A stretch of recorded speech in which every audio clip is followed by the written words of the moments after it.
Halo teman-teman, di sini Michael dari kelompok 44 KKN dari ITERA. Di sini saya akan menjelaskan tentang laju reaksi. Apa sih laju reaksi itu? Laju reaksi adalah laju perubahan konsentrasi dari zat-zat komponen reaksi per satuan waktu, atau bisa dinyatakan dengan V sama dengan perubahan konsentrasi per perubahan waktu. Laju pengurangan konsentrasi dari reaksi per satuan waktu, atau bisa dinyatakan dengan laju penambahan konsentrasi hasil reaksi per satuan waktu. Perbandingan dari laju perubahan masing-masing komponen sama dengan perbandingan koefisien dari reaksinya. Jadi konsepnya adalah, contohnya, dari reaksi N2 ditambah 3H2 menghasilkan 2NH3.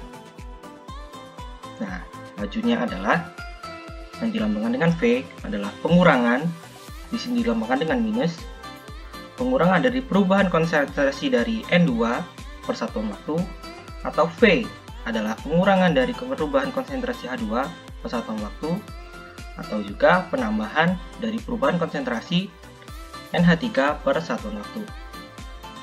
Jadi laju reaksi adalah laju penambahan konsentrasi NH3 atau laju pengurangan konsentrasi NH2 dan H2.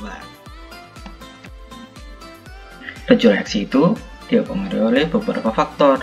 Nah, apa aja sih faktor yang mempengaruhi laju reaksi itu? Yang pertama adalah suhu, kedua adalah konsentrasi, ketiga adalah luas permukaan, keempat adalah katalis, dan kelima adalah tekanan atau volume. Yang pertama adalah suhu.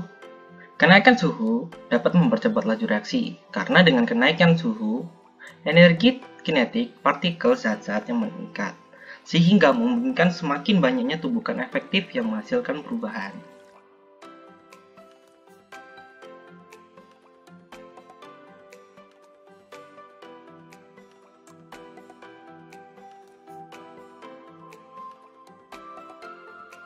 Nah, yang kedua adalah konsentrasi.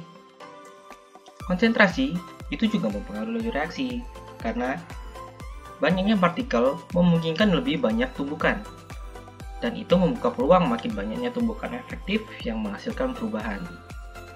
Contohnya pada kendaraan di jalan.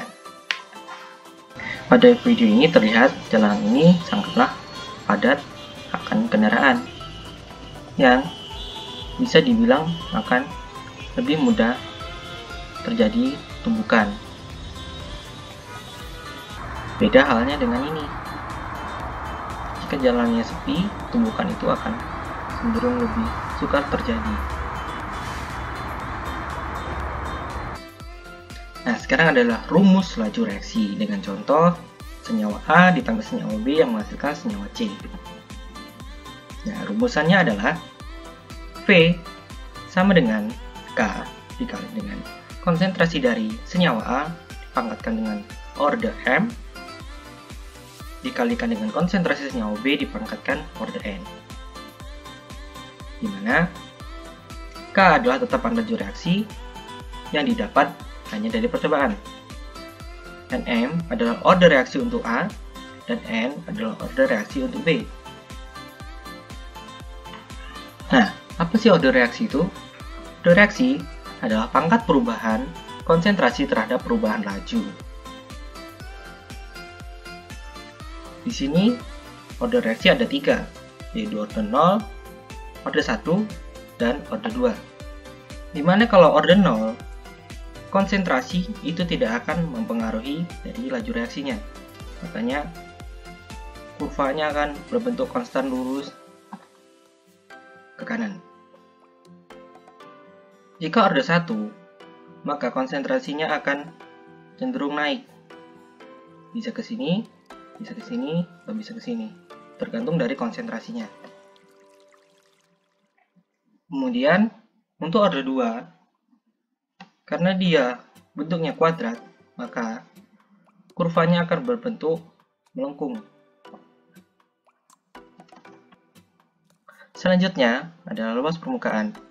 Luas permukaan dapat mempercepat laju reaksi, karena semakin luas permukaan zat, semakin banyak bagian zat yang saling bertumbukan, dan makin besar juga peluang adanya tumbukan efektif yang menghasilkan perubahan. Semakin luas permukaan zat, Semakin kecil ukuran partikel zat, jadi semakin kecil ukuran partikel zat, reaksi pun akan semakin cepat. Sekarang pertanyaannya, mana yang lebih luas permukaannya? Gula pasir 100 gram atau gula bubuk 100 gram? Mana yang lebih cepat larut? Gula pasir 100 gram dalam 1 liter air atau gula bubuk 100 gram dalam 1 liter air? Faktor luas permukaan dapat dilihat di video ini yang menggunakan tablet vitamin C. Nah, di sini menggunakan tablet vitamin C yang belum digerus. Dan ternyata laju untuk vitamin C ini menjadi habis atau larut sempurna di dalam air itu sangatlah lama. Berbeda halnya dengan tablet vitamin C yang sudah digerus. Laju reaksi untuk larut semua dalam air sangatlah cepat.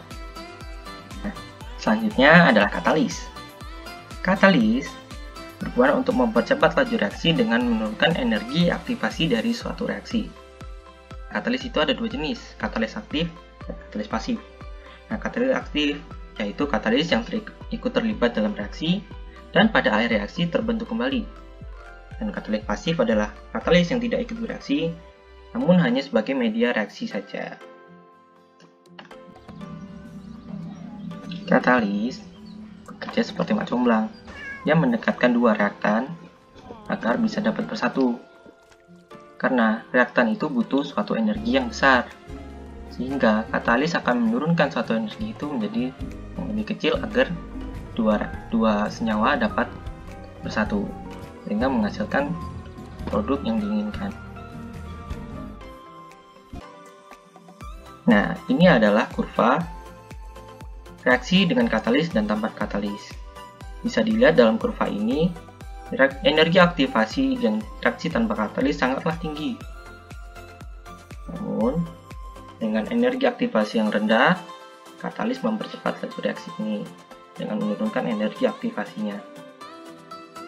Yang terakhir adalah tekanan volume. Pada tekanan tinggi, volume zat akan kecil, sehingga menjadi makin dekat, yang mengakibatkan makin banyak tumbukan yang akan terjadi. Berikut adalah tekanan rendah. Jadi space untuk melakukan tumbukan itu besar, sehingga tumbukan akan semakin jarang terjadi. Namun pada tekanan tinggi, volume itu akan mengecil, jadi pada tekanan tinggi, tumbukan yang akan terjadi itu akan semakin sering. Nah, volume itu berbanding terbalik dengan tekanan. Semakin tinggi tekanan, volume semakin kecil. Semakin besar volume, tekanan semakin kecil.